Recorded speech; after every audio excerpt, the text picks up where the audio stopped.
They see my smile, they think it's soft, but underneath I'm fire aloft.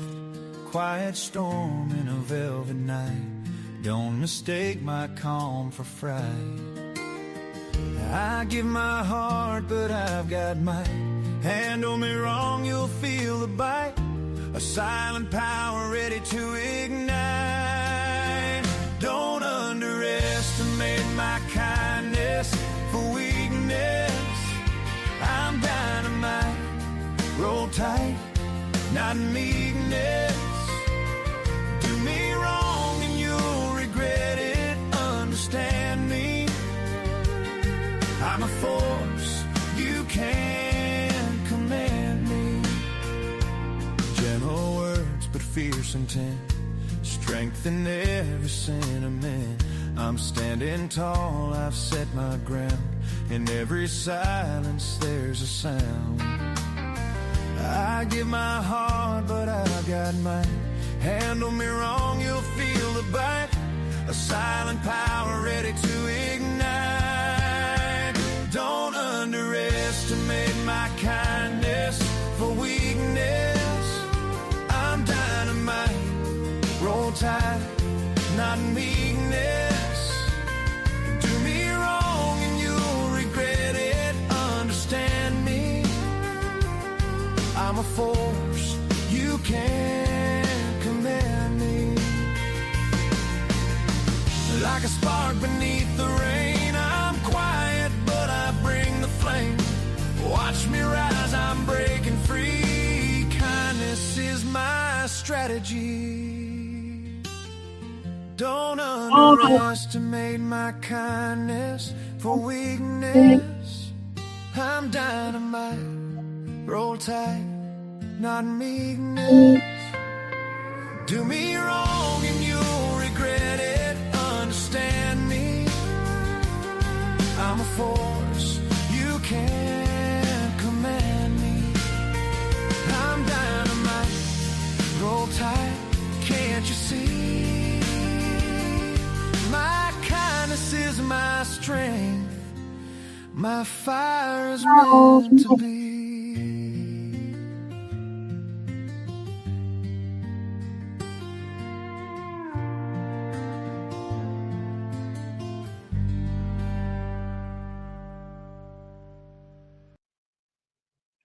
All right, so Happy New Year, everybody. That's all. All right, so let's see where we're going with this one. We have Arlene in here. We have Heartland in here.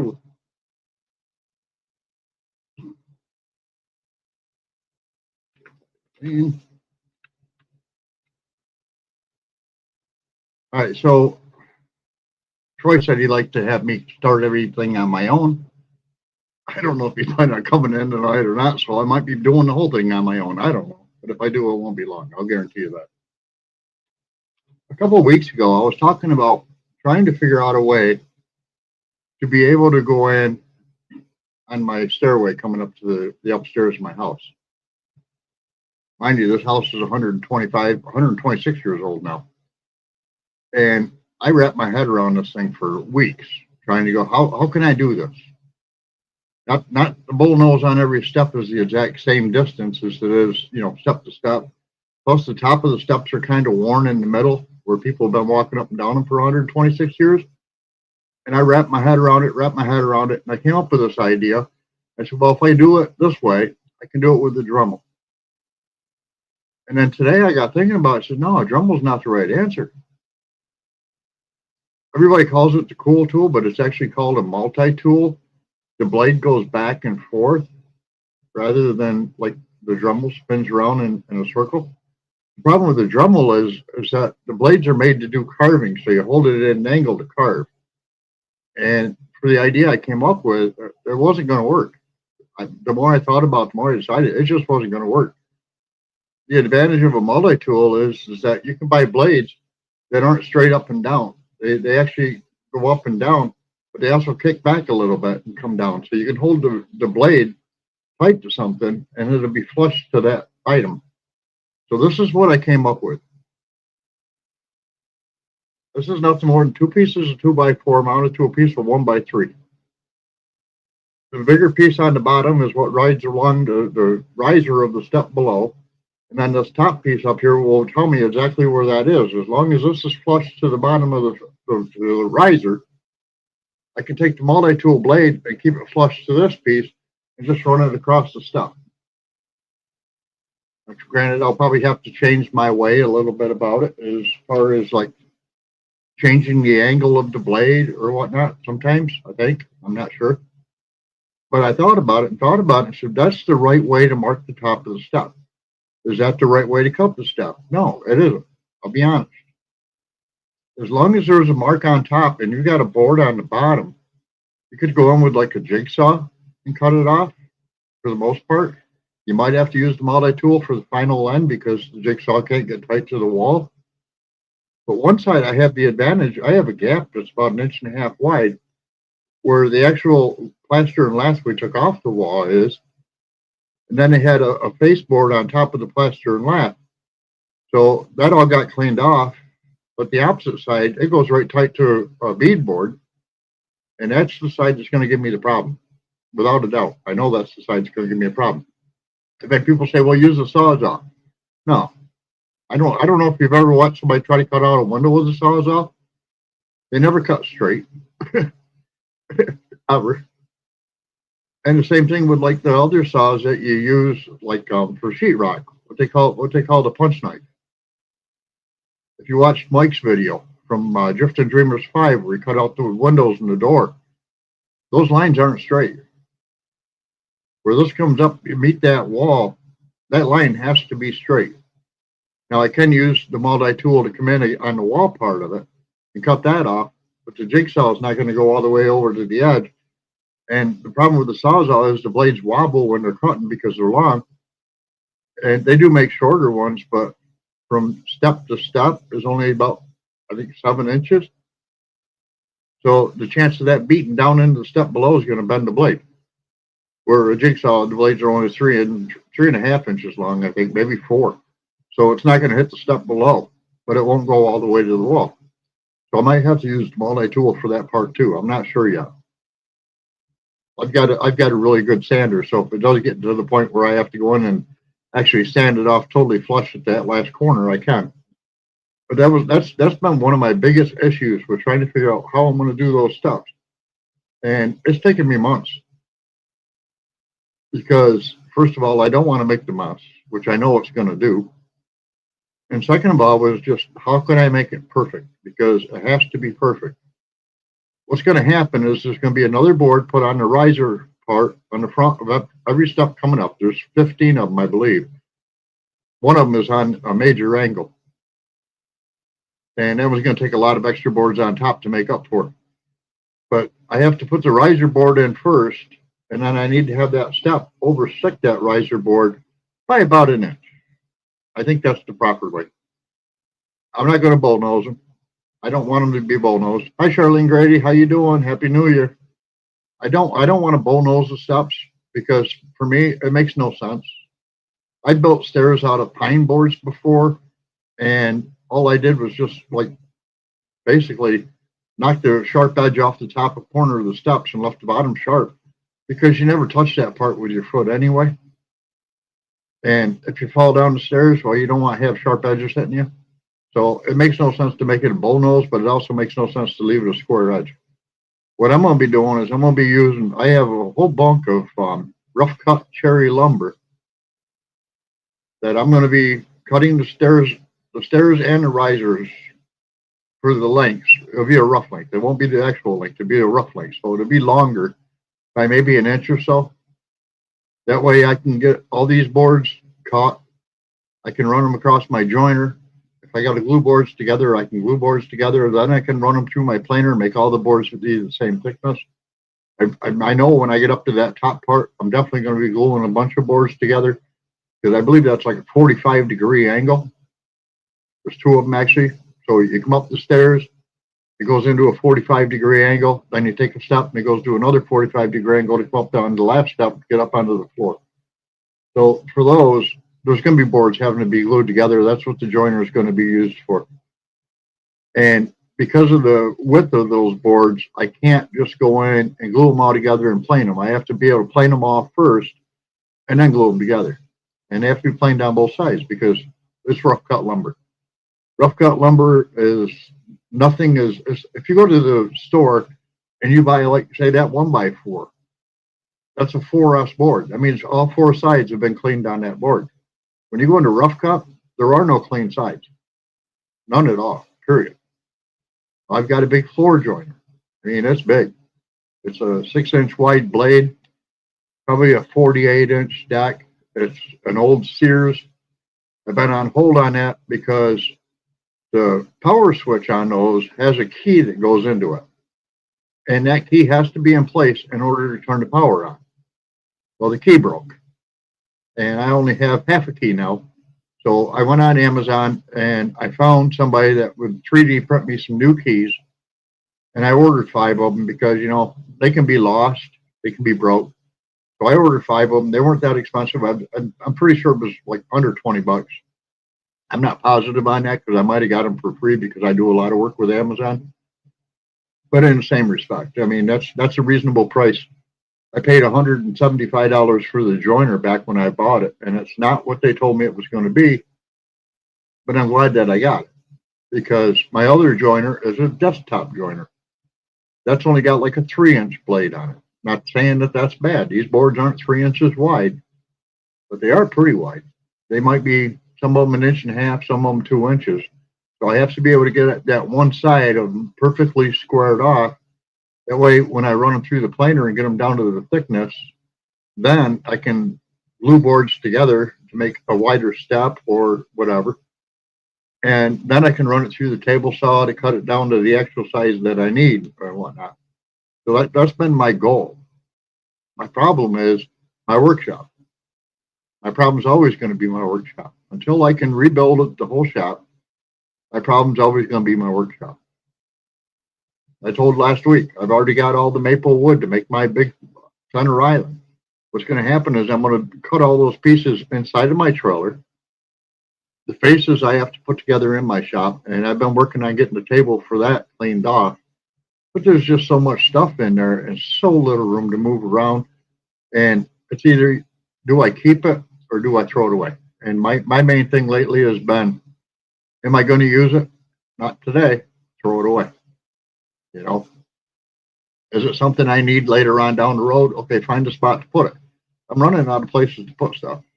Hence, my shop is not big enough, for one. And my last employee, he left it really messy. And so I've been working on getting that cleaned up. Now, where my planer sits right now, I can't use it. I'm actually thinking that when I get ready to use my planer, I have a 6 foot by 4 foot assembly table on wheels, and I'll be cleaning that off so I can have a place to put the faces together for all my cabinets I'm going to be building. My thinking is that after I get all these boards cut to length and I get ready to use the planer, I'm going to pull that table back. My planer is also on a cabinet on wheels. I'm just going to unhook it from the dust collection, wheel it around to the garage door that's over there. So when I run these boards through, it takes all of the wood chips and just throws it out into the driveway because the driveway doesn't matter. You know, anything that ends up out in that part of the driveway doesn't matter because that part of the driveway is either going to get bulldozed down to extend it all the way out to the wood line where I want my driveway to actually end up for my new shop, the real new shop, not this shop, but the real new shop, which is going to be huge, or I just fill it back in with stone over top of it, so it doesn't matter. I don't think it's going to be filled in with stone, though. I think it's actually going to get bulldozed down. So when you go off my driveway, it's going to drop down a little bit and then go flat again out to the new shop. That way the water stays running off my driveway properly and whatnot. So I'm not sure about that yet. It's all in the works, but it's not something that's going to happen tomorrow. So I don't care, you know. The way the wind blows around here, especially this last week, I don't believe any wood chips would remain in that driveway anyway. They'd be spread out throughout the yard, and it's just feed for the yard. Because I'm going to be using cherry, it's not going to kill anything. So it'll just become feed. So I don't know. I was kind of hoping Troy or maybe Greg would pop in here tonight, but I haven't talked to them, and I don't know what they've got going on. So I'm going to keep going with where I'm at. This isn't my show now. My mom, many people know because I shared it on the videos of my mom just turned 90 in June of last year. She's been having problems. Her legs quit working for her, and they had to take her to the hospital last week. And they found out she had pneumonia. Well, pneumonia makes it so you don't have blood flow. Blood flow makes it so you don't get the muscles in your legs getting the oxygen that's needed. And so that was a big contributor to it. They're saying that they're going to send somebody there to do physical therapy with her, but it's only been a couple of days, and she hasn't heard anything from anybody to know if it's even going to happen or not. But she is doing better. She is doing better. She can get out of bed, she can grab her walker, and she can go out to her kitchen and sit down at the chair and be able to stand back up and grab her walker and go to the bathroom or whatnot. So that's a plus. And we have a caregiver that lives 2 doors down from her that we're paying for. So we are, thank you, Arlene. We're grateful to Belinda. She is a sweetheart, and she does what she can for my mom. And then 2 doors down on the opposite side is another guy named John. I think part of the reason when she couldn't use her legs and they had to call an ambulance for her was because Belinda's been her caretaker. Belinda's been sick, and every time she needs help with something major, she always calls John. Well, John's been sick, so now you got 2 people that are sick helping her stand up and get back in her chair or get back up on her walker or get out the toilet or whatever. I think that's how she got the pneumonia, but I can't prove it. I mean, it's just an idea, I guess. But yeah, it's been an issue. And then with Leah, my girlfriend, she has had a bad case. She's been on vacation. God, she's been on vacation since December 20th. She doesn't go back to work till Monday. And she ended up with a bad case of the hives. And she was having a lot of problems with it. It was a daily call to go to a doctor's office and then go to Walmart and pick up a prescription. I'm talking daily. Like all the way up till yesterday, it's been a daily. Yesterday, she woke up. Her legs were so swollen she couldn't walk. And that was an issue. So I had to take her back to the doctor's. Then I had to take her back to Walmart. Of course, if you go to Walmart before they tell you that something's ready, they'll say, oh, you got this much time, you're going to have to wait. We were 20 minutes waiting at Walmart.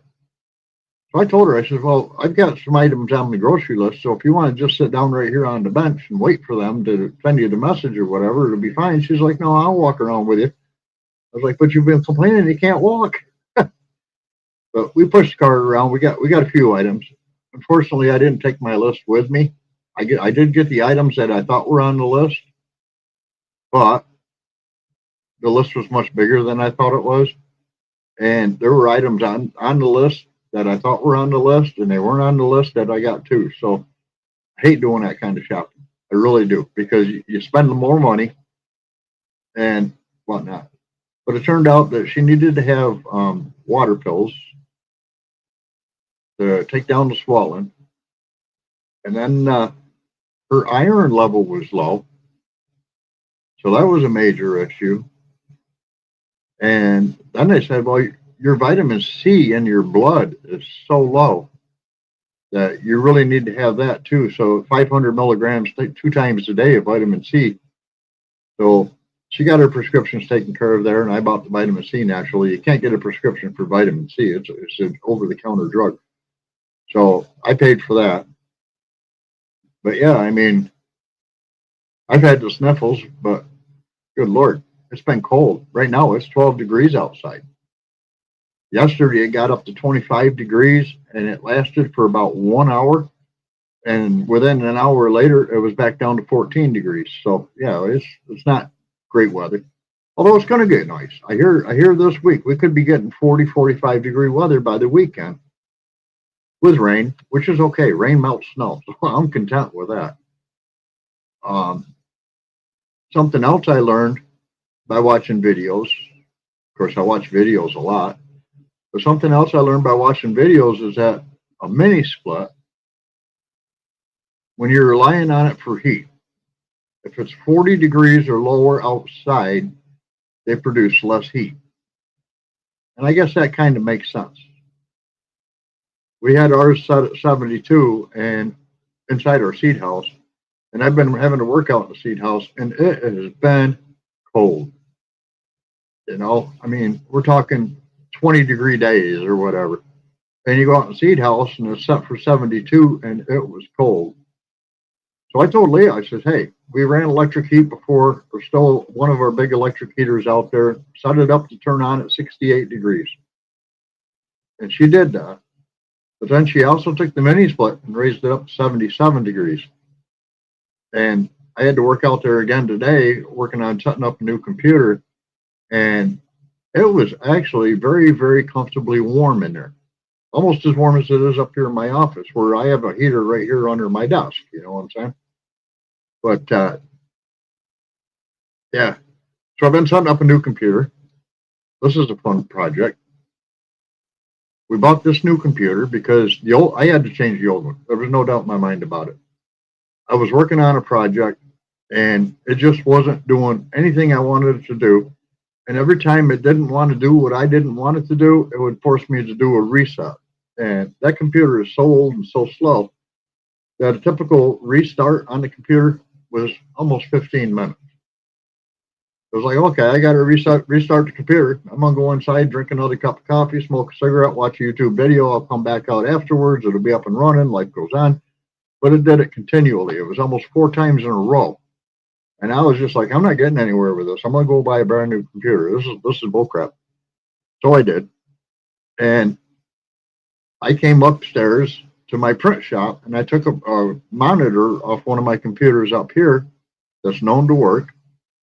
And I took that down there and I hooked up the computer. I got the keyboard. I got the mouse. I go to plug in the new monitor, find out that a new computer will not accept a regular computer monitor anymore. My computer here, I don't think even has a monitor on it. I mean, it's got 2 monitors, but I don't think it has a regular monitor place to plug in like a VGA cord before it. I don't know. I didn't pay attention when I hooked it up because I didn't buy VGA monitors when I bought it. I bought it as a 2-monitor system and it came that way. So I don't know if it has it or not. But the new one doesn't. It's HDMI. That means you plug it into the back of a TV or whatever. Well, I didn't have a TV to be able to dedicate to that space. So I had to go to Walmart again yesterday, which I didn't want to do, but you got to do what you got to do, you know what I'm saying? So yesterday I had to drive back to Walmart. So this is like the 6th day in a row I've had to go to Walmart. 5 for meds and 1 for a monitor. That's all I bought was the monitor. And it came with the HDMI cable and the power cord, and that's all I needed. So I got it home. I got everything hooked up. I turned it on. And, you know, it's Windows 11 Professional, where the old one was Windows 10, no longer supported. Which doesn't matter because I've got a program that transfers files from one computer to the next one. As long as it goes newer, it'll do it all the way up. If you have a Windows XP computer, it'll transfer it from Windows XP to Windows 10, but it won't do from Windows XP to Windows XP, which is fine. Nobody does that anyway. But with a brand new computer, you know, you get it set up, you turn it on, you go through all the processes of saying, yes, I live in the United States, and this is this, and this is that. You go through all that, and then the next thing it wants to do is Windows updates. That was an 1.5-hour process on its own. And this computer is very fast. So it was the internet speed that slowed it down. I was like, all right, well, that's fine. And I took the program that I have, I put it on the old computer, and then I put it on the new computer, put in my serial numbers for it to show that, yes, this is a one-time use program, and this is me using it. And it says, all right, so once you get set up, it says, all right, is this the old computer or the new computer? No, this is the old computer. Okay, now go to your new computer and do the same thing you just did here and set that up. So I did. And it says, okay, well, how do you want to do the transfer? Do you want to do it over internet cable? No, I don't have internet cables. Everything's wireless. Do you want to do it off our special USB cable? No, I don't have that. Got to do it off the internet. So I went in. I said, all right, yep, this is the new computer. Start transferring files. And I was out there for better than a half an hour before a message finally popped up. And I thought it was funny because it had been a half an hour. And I think it was 38,000 files at that point, and there's like 1,000,000 files or better that's got to transfer. And it got up to that, and a big message popped up on screen, and I went and looked at it and says, you might want to just let this go for the night because that computer is either really slow or your internet's really slow or a combination of both. This is going to be an all-night program. I was like, okay, I'm done. I'm going back inside. I'm not playing with it no more. And I came back inside, and Leah was like, can I print orders? No, absolutely not. You can't use that computer when this program's running. It's not going to happen. And she's like, well, how can I get orders printed? Well, if you want me to print orders, I can do that upstairs in my office. I've got a printer. I've got a lot of printers in my office. Actually, I got a print shop right beside me. It's loaded with printers. I said, I can do that. And she's like, yeah, but how much paper do you have? Not enough, probably, but I got paper. I mean, I've got some. And she's like, what do you want me to bring up more paper? And I says, no, I don't want me printing orders. That computer down there is specifically set up to do two specific jobs, print orders and print labels. That's all that computer is used for. And that's the one that's being exchanged for a brand new one. So why would I want to do that up here? Take up my time for one, because down there, it's different. I'm on a different internet up here. My printer's set up different up here. The printers that are down there, one of them set up for paper, one set up for labels. They're both connected to the same computer.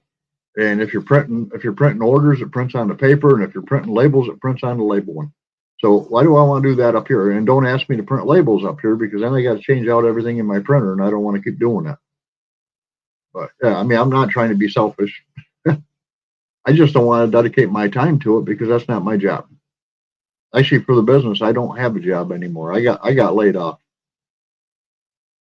All of our employees got laid off because the business was so slow, and I got laid off because business was so slow, and I shut down our workman's compensation insurance, and I shut down our payroll because it made no sense.